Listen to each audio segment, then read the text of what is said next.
Stan culture or cancel culture, which one is worse? Is there even a comparison? In my opinion, equally as absurd. However, I think ruining someone's life over a comment is pretty crazy. Speech is free until you talk about politics, race, religion, sexuality, or someone's favorite artist.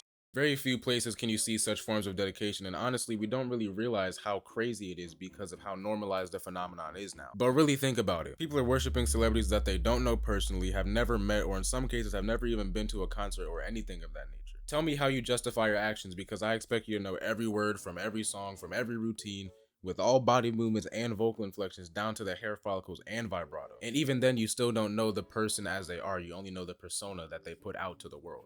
What rejections make Jimin's soul crumble? Take for example Taylor Swift. It's very easy to dog on her and her fans because they are the definition of a literal fan. She's unironically reaching Michael Jackson levels of aura. He legitimately stood still for 2 minutes and made people pass out. Then he turned his head and made more people pass out. The support they bring her is unmatched by any other artist, and with the following that's equal to the 4th largest country by population, there's bound to be some loose ends. The real diehard stans break laws over this woman. See, when the S no longer means super and starts to mean stalker, that's when it becomes problematic. Several people have been doxxed, people get attacked outside of her concerts, and even Taylor herself has been stalked on multiple occasions. Only a real fan would do that.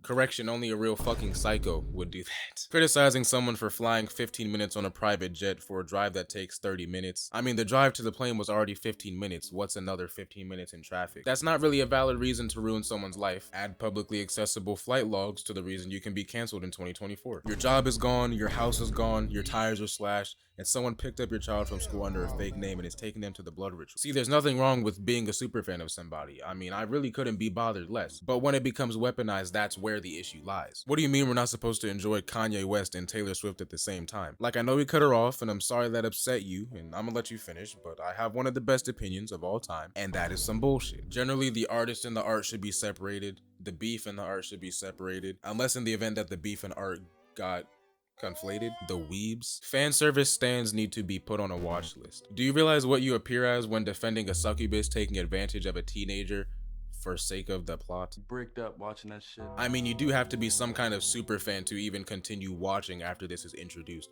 for sake of the plot. Bricked up watching that shit. Let alone defend the strange actions of your show. Yes, tell me more about the woman who looks like a child but is coincidentally 1,000 years old to make it not weird. What about this girl who's technically a high schooler but definitely isn't built like that and definitely isn't dressed like that? There's nothing inherently wrong with anime. I mean, it's just cartoons. The same people who say anime is strange probably watch Family Guy, which by all accounts could be considered equally as out of pocket. Toad sickness.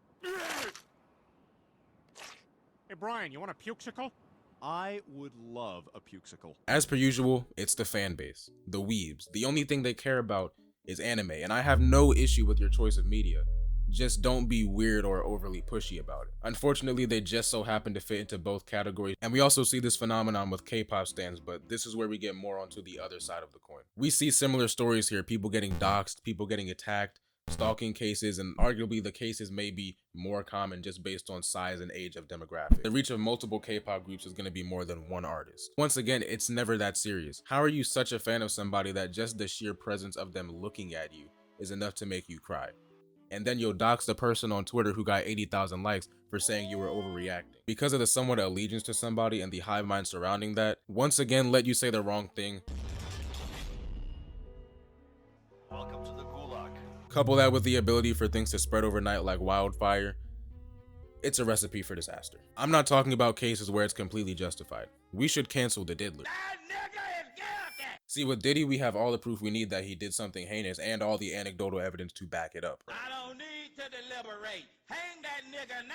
We can all agree that this one was deserved, and I'd say if you disagree, you deserve to be on the same list as the anime stan. But when the action does not equal the consequence, it once again feeds into those bigger issues we talked about. Irregardless of the fact that the majority of people who get canceled have it happen simply because the public was bored. Yes, it's possible that they said something crazy, but at the same time, if you were really doing anything of substance on your day-to-day life, would you really have time to care? How could you possibly have enough time to be offended that a comedian is making jokes? That's their job. You know, maybe if you had one of those, you wouldn't care so much. The word today is job. J-O-B. Back some years ago, it resurfaced that Kevin Hart made a trans joke and he got canceled for it. Like, damn, bro, I know we gotta be politically correct and everything, but if you ordered a taco and a hot dog came out, you'd be pretty bothered too, I'm just saying. Also, his joke was 10 years in the past, so what do you mean by canceling him? Are you saying that people's opinions can't change over 10 years? Are you saying that humor wasn't different 10 years ago? What about 20 years ago? I don't know, what about 50 years ago? Brother, I think if you don't like something on the internet, you should just scroll past it. So many things we scroll past every single day. Why don't you just fix your thumb to do it again? And then on top of that, you might argue in the comments, and then on top of that, being vengeful enough to want to ruin their career. Have you tried, I don't know, being normal? What if you got fired because someone cut you off in your car, but they were mad enough to finish your career and slash your tires and steal your firstborn child? And after that, they leak your address and tell the world that you did so many things that were so much worse than what you could ever possibly do to them. And here's another thing. Why is it that you can try to cancel someone, but if it doesn't work, you're mad? But then if it does work, you're still mad. But if they try to apologize for their actions, you're still mad. But if they don't apologize, you're also mad. So what the fuck do you mean? Because I'm sure if they did actually get canceled, you'd be still mad because they're not homeless enough. And unless what you did was especially heinous, you'll be fine. You may get another chance from the community just because we love your character. I think it's completely fair to have your critiques and criticisms of people, but it makes more sense to give those in a more logical fashion outright, rather than trying to ruin their career. Especially over a misunderstanding or a joke, because at the end of the day, who really gives a fuck? Put your energy into something else. And if you are in the hot seat as someone in that position with all those eyes upon you, if you just were upfront from the beginning about who you were and you weren't masking anything, it probably won't cause as many issues. So which one is worse, stands or cancel culture? I couldn't be bothered to care about what you support till the end of time. The latter is ultimately worse.